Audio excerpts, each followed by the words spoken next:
Let's try that again. Good morning, everybody. I'm glad to be back. Glad to be back in in Canada and North America specifically, getting back to the groove of things, getting back to the way things should be. Going about my daily business in logistics.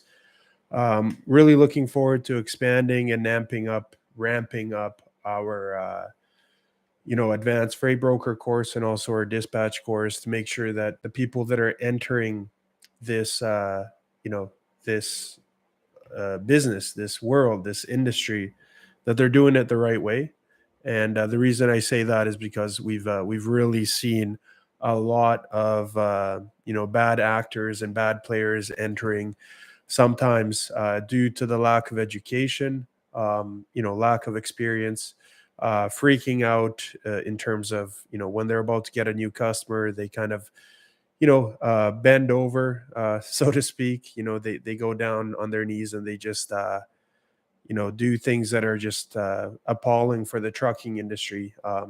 And it comes back to bite the drivers in the behind as well, and that's not exactly what we try to teach and what we try to portray, because drivers are the bloodline of everything that we do. Without them, we have absolutely nothing. We have no job. As freight brokers, we have no business doing anything in this industry. But as a whole, the market itself is looking a bit shaky still. Volumes, yeah, they have fluctuated throughout the year. We've had some instances of thinking like, oh, things might turn for the better. But even when volumes have been raised this year, price has more or less stayed the same. And just when I think certain lanes can't hit further rock bottom, it seems like someone takes out a shovel and just starts digging, making the rate even worse than it already is.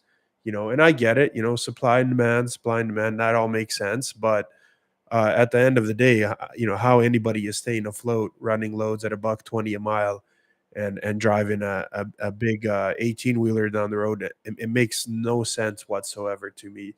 We're not even going to mention the specialized equipment or anything like that. Just your standard dry boxes, your dry vans. How anyone is staying afloat running it at that rate, I really don't know. As a matter of fact, even sprinter vans I've seen, and cargo van loads, I've seen drivers, saying, "Oh, I have 6 feet left of space. I'm heading in that direction, so I'm going to take a load at 35 cents per mile." Just to add on to whatever other revenue is in the truck, or in the back of the van. Excuse me, but that's not exactly helping the industry either. That's going to be teaching customers that well, since we got one guy at 35 cents, and he is saying that this is exclusive use, it looks like we're good to go to make sure to give all of our loads at 35 cents a mile. And that's not necessarily how I see this industry moving forward, and that's not how I see us functioning the right way as a whole. Another big issue still. I mean, we're talking about October. It's October 2nd now, 2023, and we're still talking about the issue of freight double brokering. The double brokering of freight, and there's a lot of bad actors with that in mind, and they're getting very creative trying to get through it all. My recommendation would be, when you're signing up carriers, as freight brokers, by the way, when you're signing up carriers, make sure you're asking for their safety record. Make sure you confirm on the FMCSA if it is a USA carrier or if it's a USA related load. Make sure that the carrier has a safety rating that makes sense. A guy that's saying he has 25 trucks and he's been in business for less than a year, and it's showing that he's got zero inspections, there's a good chance that's not accurate. So you got to make sure that you're really confirming what's right and what's wrong. you know uh, Also, if you can confirm on the insurance certificate as well, if the VIN numbers that are associated with any scheduled autos are the same VIN numbers that are picking up your loads, to make sure that there's no fraud related activities on that end as well. That's something you got to make sure that you're checking as well. If you need a clarification on that, let me know. You can always reach out to me anytime.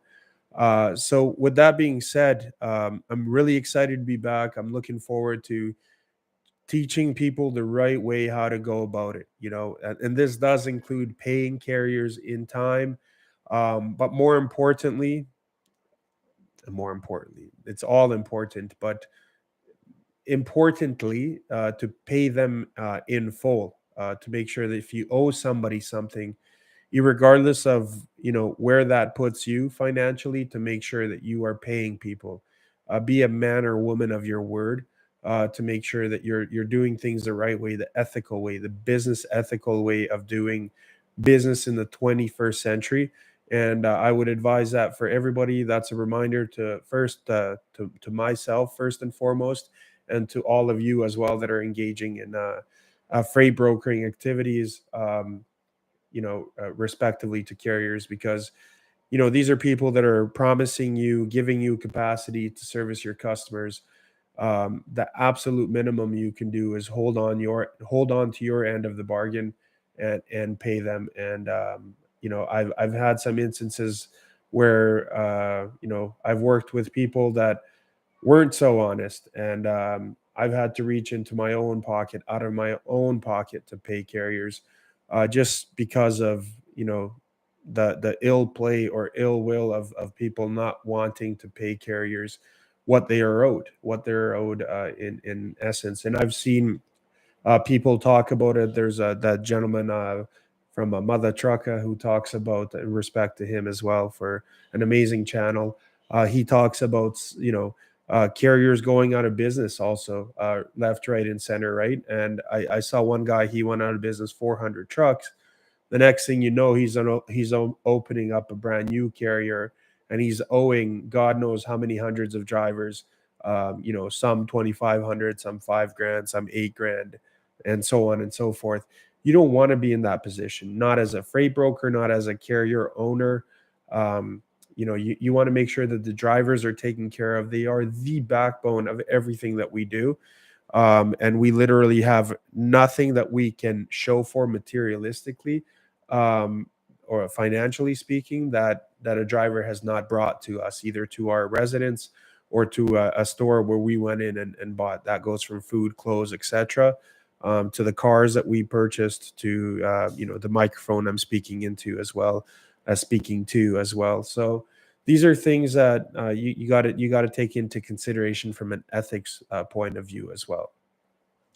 Now, just be careful also who you're doing business with.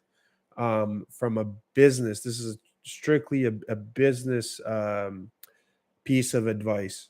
Make sure that any kind of legal documents that need to be signed, non-disclosure agreements, anything that you're working on, anything that you are thinking that one day you will have a return on investment on, whether that's investment of your time that therefore then turns into a monetary reimbursal to yourself at some point in time down the road. Make sure you're getting all the paperwork signed ahead of time before you put all the work into it, respectively. I was in a situation for the past 3 years where I was working on a project, and gave my idea of how to create something for the logistics industry. Now, we won't get into the details because this would be a 5 hour long podcast about what I'm talking about, but essentially, it was my intellectual property that was stolen and is now being developed under a new name. Um, there was a lot of shenanigans that went on, but terrible, terrible, terrible chain of events, all because I trusted someone without paperwork. I trusted someone. I said, yeah, he's a good guy. Yeah, he's a good guy. Yes, they're good guys. They will make sure that this all works out in the end. And when we were on the stepping stone of actual success, stepping stone of launch, stone of release of this product, this digital product that we had developed, that I had come up with, that I had created from this big noggin of mine. Uh, One of my friends and colleagues in the company got the boot from an individual that looked at himself as the CEO, while in all the conversations back and forth between us and our lawyers and everything, I was the CEO of the company. He was the chief product officer, and this individual fired because he acted as CEO. He fired one of my colleagues, whereas I wanted to resign. I wanted to resign. I told him that our relationships end if this individual gets the boot, because this young man put in 3 years of his life, well, 2 years of his life, and 3 years I put of my life into this product, and I was not going to watch ethically on the sidelines and have this gentleman fired. And so I wanted to share this story with you guys in the short form version. One day I will share the entire story.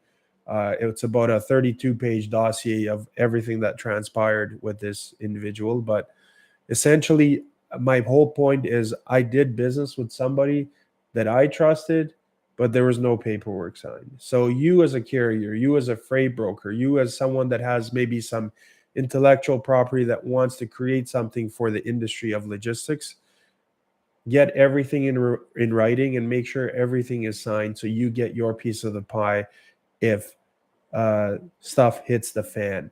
And so, it's unfortunate, but this is a part of, global business, and the way some people handle business that are not supposed to be in any kind of business, that just should be locked up somewhere for fraud and theft, either intellectually or physically. Just people that are not prepared to function in civilization, in society.